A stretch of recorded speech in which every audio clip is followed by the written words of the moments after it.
Es importante que compartamos nuestras experiencias con otras personas. Tu historia te sanará a ti y tu historia sanará a alguien más. Los siguientes videos digitales presentan historias de miembros de la comunidad sobre sus realidades y desafíos durante la pandemia de COVID en el estado de Nuevo México.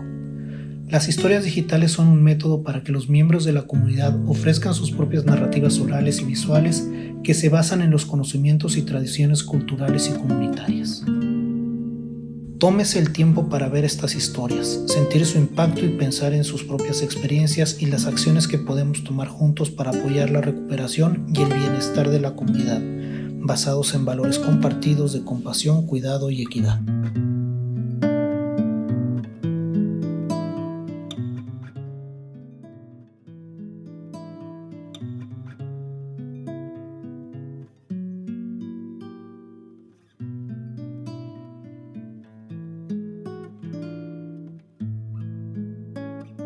I was working for a big company in the wastewater industry.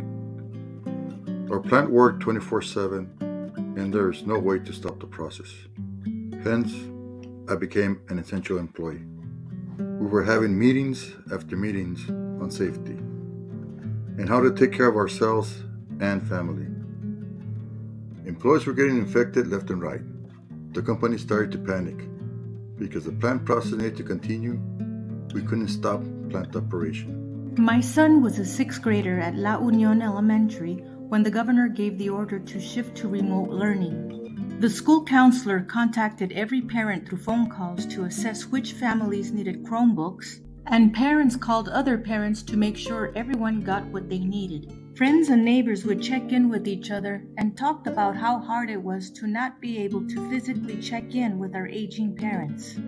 My community felt like we were all in this together. Looking for anywhere to go to the bathroom, anywhere that could provide privacy for a moment's peace.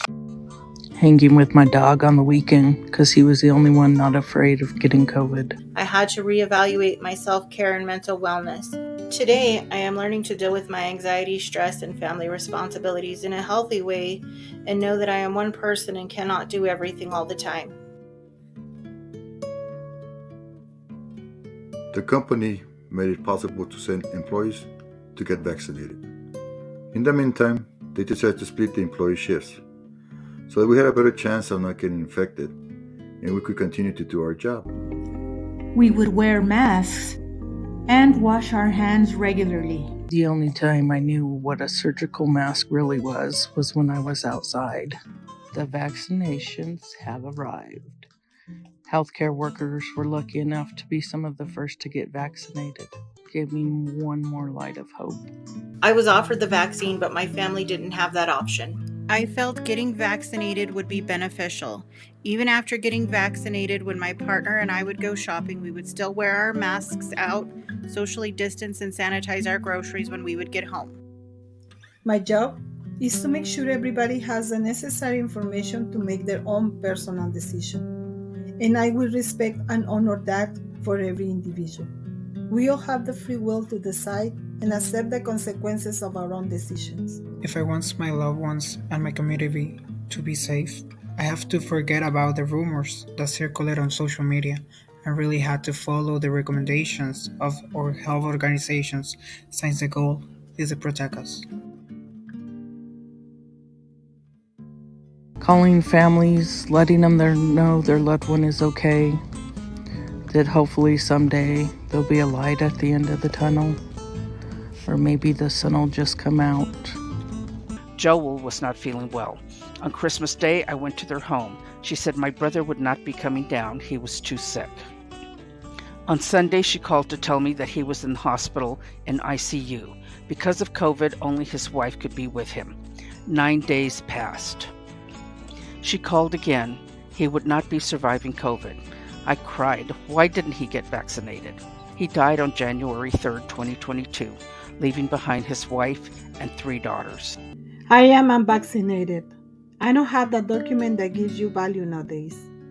I am undocumented, persecuted, and discriminated because I represent a threat. They say I'm guilty of everybody getting sick. I'm guilty of people dying. I try to understand this point of view and the fear behind it. I am allergic to vaccines and developed anaphylaxis episode with other ones in the past.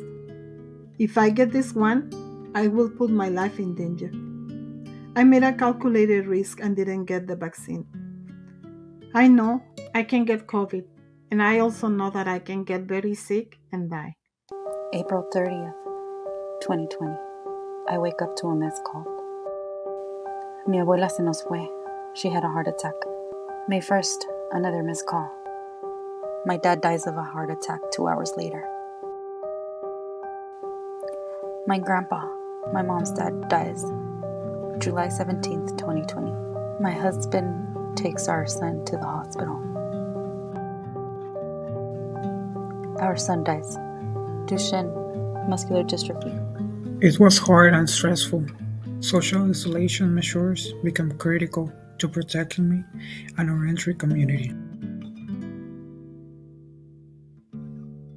I started to go into some type of depression because of not being able to go to work. I felt my anger was taking over. I started to drink excessively, which caused problems with my wife. Last summer, my grandson contracted COVID from his daycare, and it brought a sense of insecurity and the realization that no matter how many precautions I took, there was still a chance of exposure. I caught COVID 2 weeks later. It was like having a bad head cold, but I was vaccinated. 7 days and I was back to work. 9 days for my brother and he was dead. We weren't prepared to be alone. Our hearts were incomplete. Our mental health was not prepared for a hit of this magnitude. Now, COVID was the least of my worries. I was angry. We couldn't even give them a proper funeral. I was confused. I was scared when the CDC talked about a vaccine in a short time, and there were rumors and false information about the vaccine. When COVID first hit, my thoughts were how soon would a vaccine be developed and how the rollout was going to look like. Got the news that others would be counting on me. 93 residents in our facility. I was feeling more and more run down due to the pandemic, from school, from running errands for my family, and doing all the shopping for our household. I chalked it up to COVID and school burnout. In December, when the semester ended, I felt no relief or had any sense of accomplishment. I did get the virus and only got slight symptoms. I just want to let everyone know, do not give up because there really is a light at the end of the tunnel. The day had finally come where we could be vaccinated, and would we get to see our loved ones again running through our hallways, happy to check on mom and dad. And that's how it went down. She called me, I drove 40 miles to get my shot. I immediately felt better, more relaxed, and more protected. My friends scheduled my parents to get the vaccine the next day, so I drove to Las Cruces and took them. When age requirements allowed teens to get vaccinated, I immediately set up an appointment in Las Cruces for my 14-year-old. My daughter was able to finish her summer classes, and because I had been accepted into my master's program, she changed her program to an entirely different program online. We are here to respect, love, and understand everybody else, but especially to understand our own fears and conquer them with compassion and empathy towards ourselves and each other. But I persist, and I push on, and I survive. The small steps we take, although sometimes meaningful, can make a world of the difference in getting my life and the life of my family back to the normal.